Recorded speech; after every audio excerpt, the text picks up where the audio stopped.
Welcome to Season 2 of Legends of Runeterra and Season 2 of Tournament Tactician. My name is Boulevard, and boy oh boy do I have a lot for you today. First, kind of a housekeeping note, I've been very busy the last couple of days, so this one isn't going to be as funny or edited as some of the other ones usually are, both due to time constraints and how much information there is with the format swaps and the new patch, so this is going to be mostly purely informational.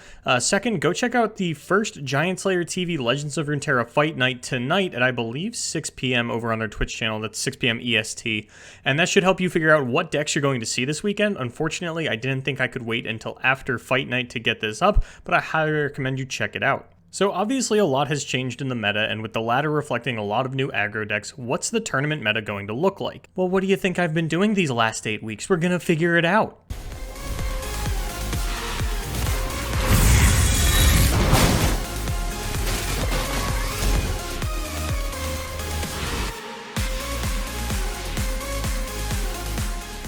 Going from patch 1.2 to patch 1.4, the meta was easy to predict because the best decks got nerfed, meaning they got brought down to the power level of everything else, and you could kind of tell what would rise up from there.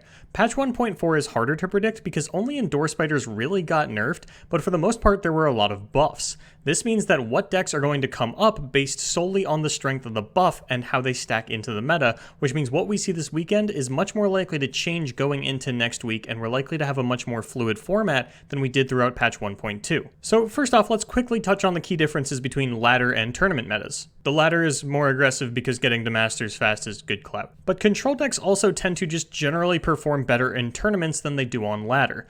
On ladder, you can run into dozens of decks and strategies, so the most effective way to deal with this is to play to your own strategy and to play it more or less the same every game, regardless of what your opponent is playing. This is how aggro functions. It doesn't care much what the opponent's doing, doesn't play much in the way of interactivity, just tries to reduce your opponent's life total as fast as possible every game. Control is very reactive, and as such, you need the right reactive cards for a matchup.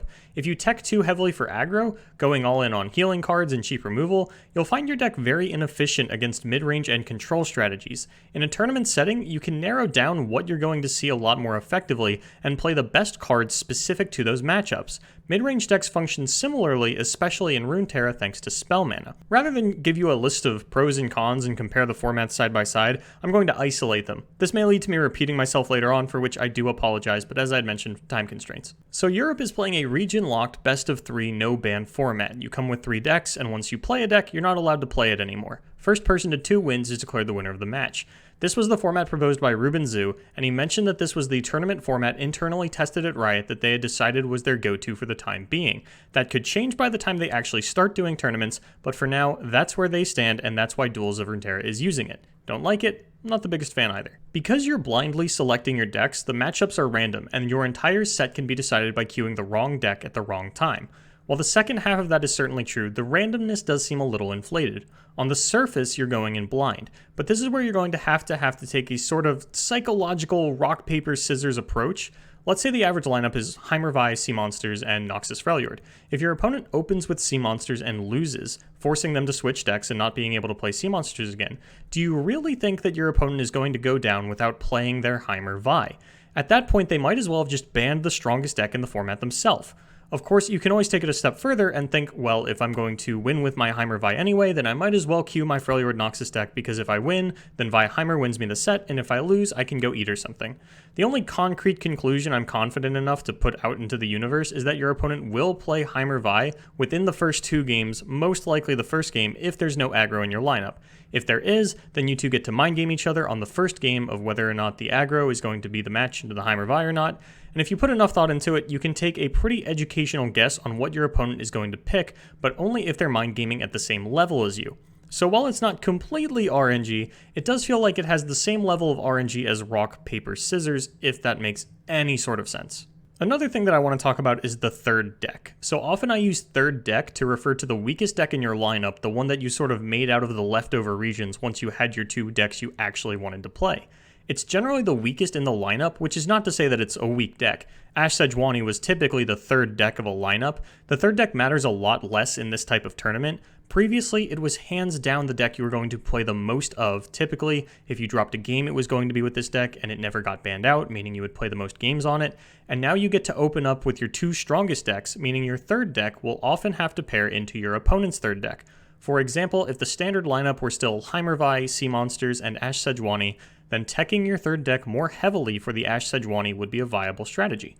But overall, I would expect the standard lineup to actually remain pretty close to either Heimervi or Karma Ezreal, Sea Monsters, and some form of Noxus Freljord, or Heimervi, Karma Ezreal, Pilfer, and Darius Harrowing or Blood Riders. In North America, we'll be playing the Duels of Runeterra proposed format, region-locked best of 5 no-ban Conquest. In case you didn't know, Conquest is the name of the format where once you win with a deck, you can't play it anymore, and you play until you win with all of your decks, and that's why the Ruben format isn't a Conquest format.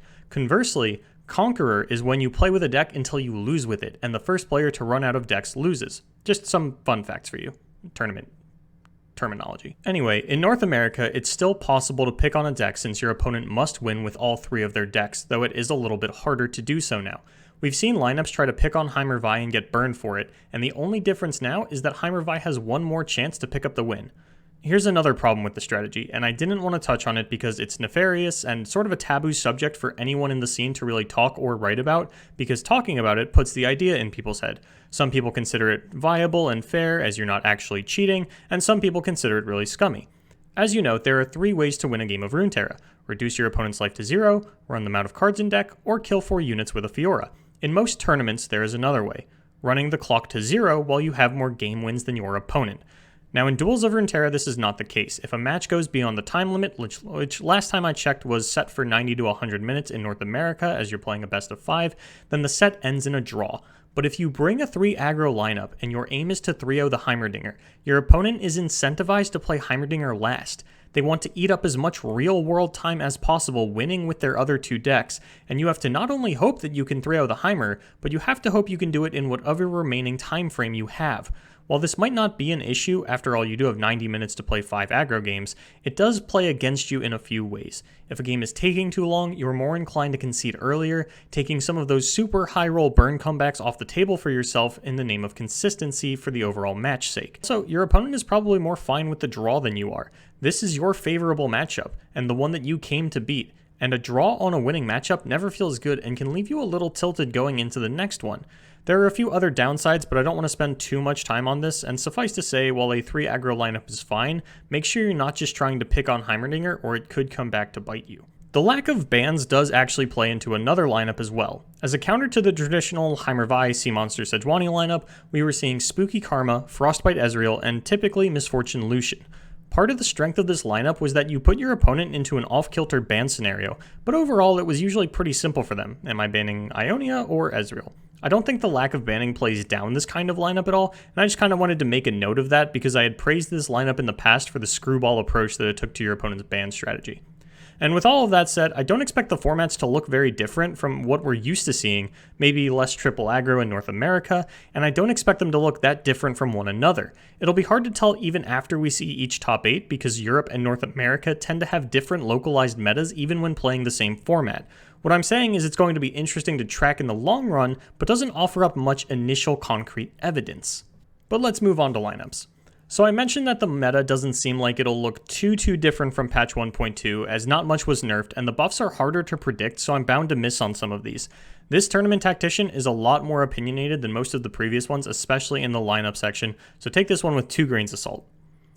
So I think we're still going to get Heimervi, Sea Monsters, and Freljord Noxus as sort of the go-to lineup. It's strong, it didn't take any hits outside of Dredgers, and it has solid matchups across the board. It's a pretty safe bet.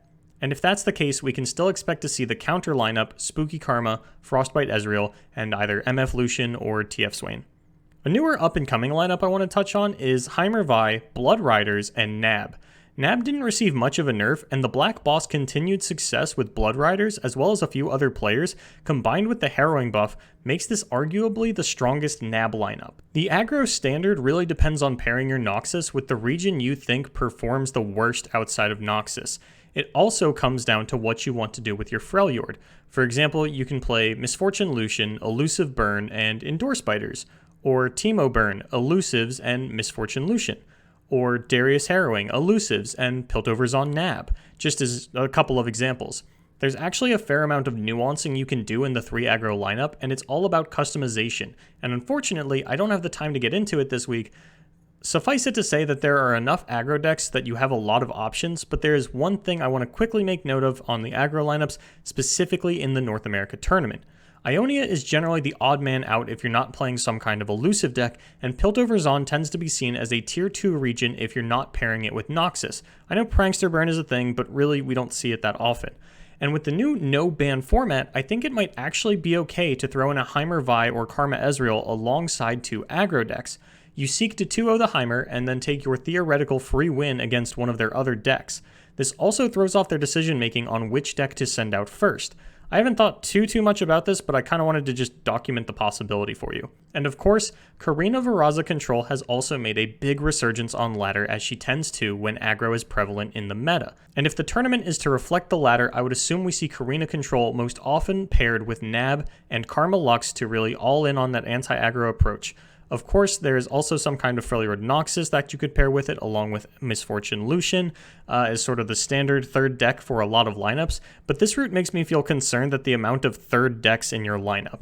We saw Draven Lee Sin, the Overwhelm combo sort of deck, pop up, and that could fit alongside Karina fairly well. The deck plays very well with its Eye of the Dragon, leaving you with Nab as a potential option, and this could be a very powerful anti-aggro lineup. Like I said, there's a lot of customization going on this weekend. I don't remember if I said in the intro that this was going to be longer than usual or not, but now that I've shot it all, I don't think it is, and this is actually the end of the video. So one thing that I did want to mention is down below in the description, while you have, that weird little blip that I wrote about this being Tournament Tactician, some bullshit, and then all of my socials, there's also a link to my patch 1.4 tournament tier list. Now, I kept up to date a tournament tier list in patch 1.2, and I will be flipping it over for patch 1.4. So if you go and look at it the day this video comes out, it's going to look like a patch 1.2 tier list for region-locked best of 3 one-ban conquest.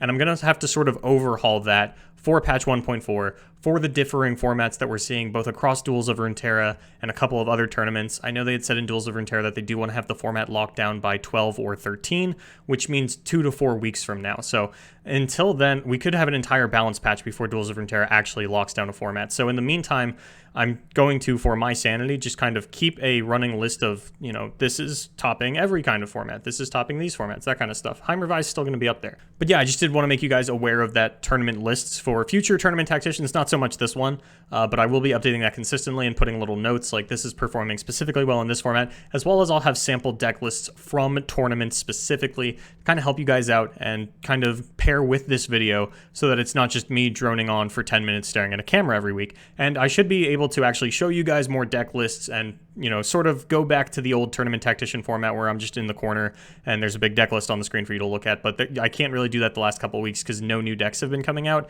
I'm going to actually be looking to get these out on Thursdays. It's kind of hard. It's kind of up in the air because of the Friday night fight nights. So, Anyway, guys, thank you so much for watching. My name is Boulevard. Thank you for taking the time to watch this, and good luck in your tournaments this weekend.